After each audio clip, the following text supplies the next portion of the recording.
pessoal, tudo bem? Eu sou Rodrigo Tizinholo e a convite da Débora Tawani eu estou aqui para o Minuto Literário. Hoje eu vou falar um pouquinho sobre mim, sobre minhas obras e eu espero que vocês gostem. Eu tenho as perguntas aqui, então não estranhem, eu vou ter que dar uma olhadinha para eu ler. Vamos lá? Primeira pergunta.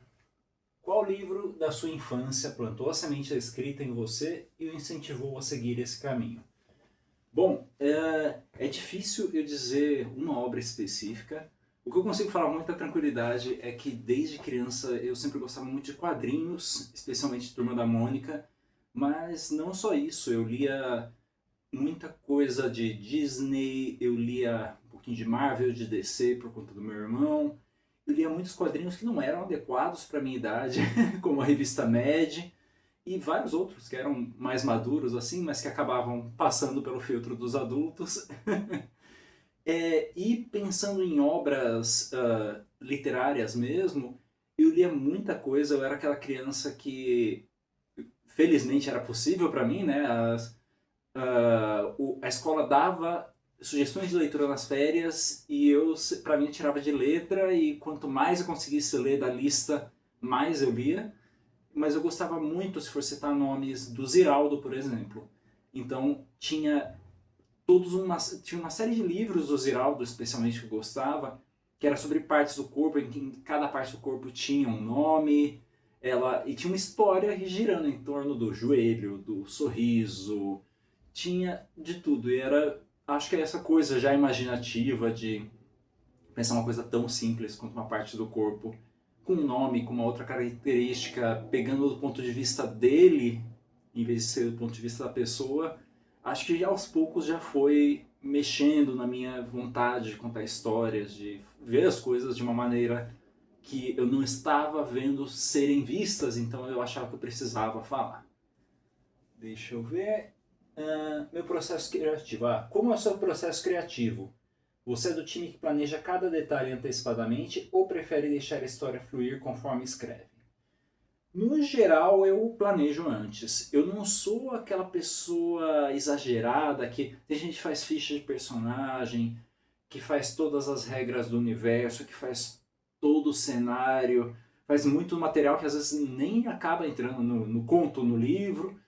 Não, eu tendo a trabalhar com estruturas. Então eu tenho um determinado tema e essa ideia ela vai ser desenvolvida de tais caminhos, porque às vezes eu vou planejar o subtexto.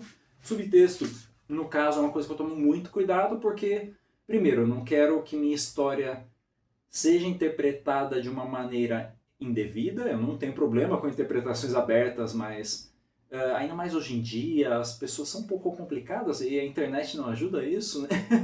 As pessoas querem entender muito as coisas do jeito que elas querem e deturpar a ideia, às vezes, do autor. Então eu tomo muito cuidado quando eu vou construir o subtexto, e isso é um ponto importante das minhas obras. Então isso geralmente até em contos, especialmente porque o espaço é reduzido, eu tomo esse cuidado para desenvolver, para pensar bem. Às vezes eu já fiz obras que eu fui deixando fluir, que fui construindo em cima, mas a maior parte das vezes elas, pelo menos a ideia inicial é uma coisa tipo, ó, eu quero partir desse ponto. Qual o ponto final? Eu não sei, mas esse aqui está bem estruturado, sabe? É muito difícil para mim só fluir, eu não sou tão solto assim. Deixa eu ver. De todas as suas obras e das mais de 400 participações em coletâneas, qual delas ocupa um lugar especial no seu coração e por quê? Vixe, essa é difícil. Porque pensando em obras, eu acho que cada uma atende uma coisa muito diferente para mim. Então eu não consigo citar uma, eu vou citar algumas. Eu tenho uma antologia que eu fiz alguns anos atrás, que é a Contos de Tarô, que ele tem relação com as cartas do tarô e um personagem chamado Tarô. E a gente fez uma maluquice, eu e o Pedro Ruth Balboni, que organizou comigo, a gente pegou um autor para cada carta do tarô e colocou umas regras de universo, umas regras temáticas para eles trabalharem em cima. O livro é enorme, é muito lindo, eu não estou com ele fácil para puxar aqui para vocês, mas Foi um projeto enorme, eu não repetiria ele agora, mas foi muito legal, o projeto gráfico ficou lindo, todo mundo que vê esse livro gosta dele, assim, ele é muito legal. Pensando em outras obras, nossa, tem tanta coisa, eu posso dizer, A Um Passo do Bizarro é uma coletânea de contos 100% meus, que foi lançado pela Delirium.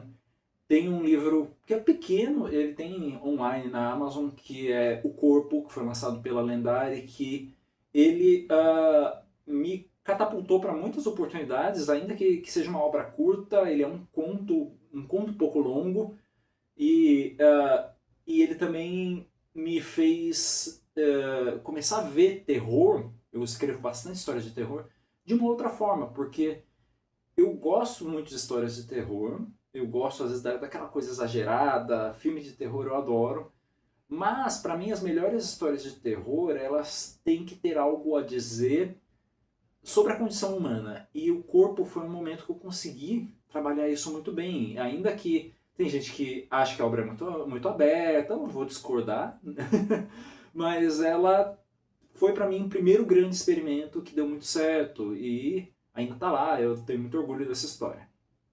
E só para finalizar esse tópico também, eu diria que tem uma obra que eu fiz recentemente, chama Viagens Oníricas, ela é de 2024, é uma obra de não ficção, em que eu falo sobre sonhos lúcidos, e não é aquela coisa, dicionário de sonhos, não, eu falo como usar eles de uma maneira criativa, porque eu gosto muito de sonhos.